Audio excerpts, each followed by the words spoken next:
بسم اللہ الرحمن الرحیم۔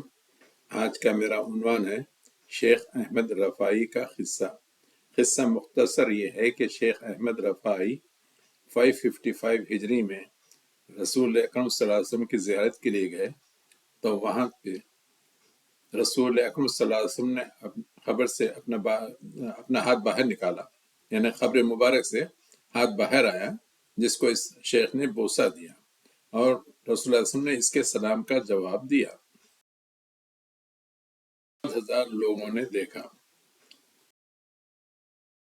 شیخ الاسلام مفتی تقی عثمانی نے بیان کیا، جو سوشل میڈیا پہ یوٹیوب پہ ہے، اور اس کے علاوہ فضائل الاعمال میں بھی ہے۔ خیر، قصہ تو ہے، اب تفصیل اس میں دیکھ لیں، مگر ایک چیز ہے کہ کیا آج سے 800-900 سال پہلے اتنی بڑی تعداد میں لوگ حج کو آیا کرتے تھے، یعنی 90,000 لوگ۔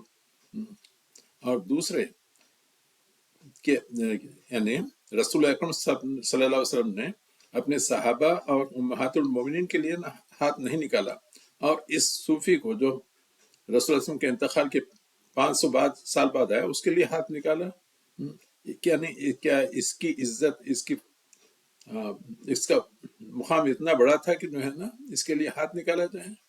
لا حول ولا قوت الا باللہ۔ جھوٹے کذاب صوفیوں کے قصے ہیں جو توقی عثمانی اور زکریا قندیلوی جیسے صوفی بیان کرتے ہیں تاکہ ہمارا عقیدہ خراب ہو جائے۔ اور دوسری چیز، رسول اللہ صلی اللہ علیہ وسلم اپنے روز مبارک میں کیا وفات پا گئے، کیا وہ دیکھتے ہیں؟ اچھا، یعنی اس واقعے کو جھوٹ کہنے کے بجائے کہتے ہیں کہ یعنی اسی تعبیر بھی کرتے ہیں کہ نہیں یہ کتاب ہے، کتاب کا نام ہے شاہ عبدالرحیم صاحب کی مردوں کی زندگی سے ہم کلامی، اس میں پڑھ لے کے دیکھیں، ایسے کئی واقعات ہیں۔ لا حول ولا قوت الا باللہ۔